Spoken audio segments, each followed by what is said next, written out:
Okay, ngày nay nhom bộ srai analogyមួយចំនួនទៅត្រង់ cyber security terminology ដែលនេះយើងសួរអូខេឥឡូវយើងប្រៀបធៀបថាមកក្នុងថាជាការប្រៀបធៀបយើងចុះអញ្ចឹងអីគេ vulnerability បើយើងប្រៀបធៀប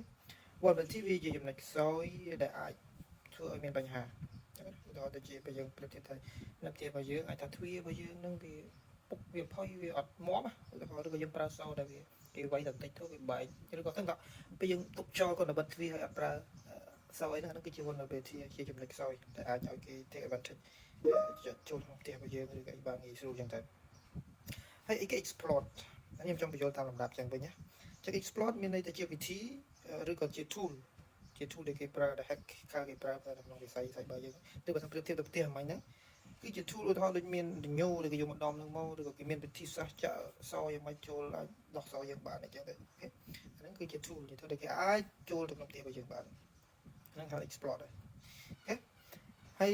ពាក្យមួយទៀតដែលពាក្យព័ន្ធនេះនឹងដែរ spoofing វាជា technique ជាវិធីផ្សេងដែលគេប្រើប្រាស់ដើម្បីបន្លំខ្លួនធ្វើជាយើងអញ្ចឹងទៅដើម្បីបាយផាហ្នឹងវាចូលពាក្យបាយផាហ្នឹងអញ្ចឹងបន្លំខ្លួនធ្វើជាយើងដើម្បីបាយផា control មួយចំនួន detection អីចំនួននេះដល់ដល់រឿងធនសុខចាតែគាត់មកបន្លំខ្លួនបីធនសុខគាត់ចម្លែកតែគាត់អត់បានសួរនាំច្រើនគាត់ថាអីគាត់ម្ចាស់ផ្ទះលេខប្រហែលអីចឹងទៅគាត់ចូលទៅឧទាហរណ៍ណានឹងជារឿងនេះបើតាម technology យើងឃើញ phishing ឬក៏ការបន្លំផ្សេងៗឡើងគេអាចប្រើ voice របស់យើងទៅអញ្ចឹង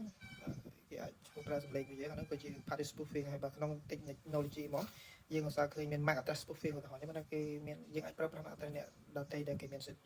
អញ្ចឹងយើងអាចមានសិទ្ធដែរនេះអាច bypass control ហ្នឹងវាចូលដល់មួយទៀត bypass យើង skip ហើយ bypass ដែលយើងរំបាយឃើញមកយើងហ្នឹងគឺ authentication bypass នេះតែបើសិនយើង implement authentication អត់ត្រូវទេគឺគេអាចចូលទៅដល់មិនបាច់ authenticate ទេគឺរំលង authentication ជាខ្លាច authentication bypass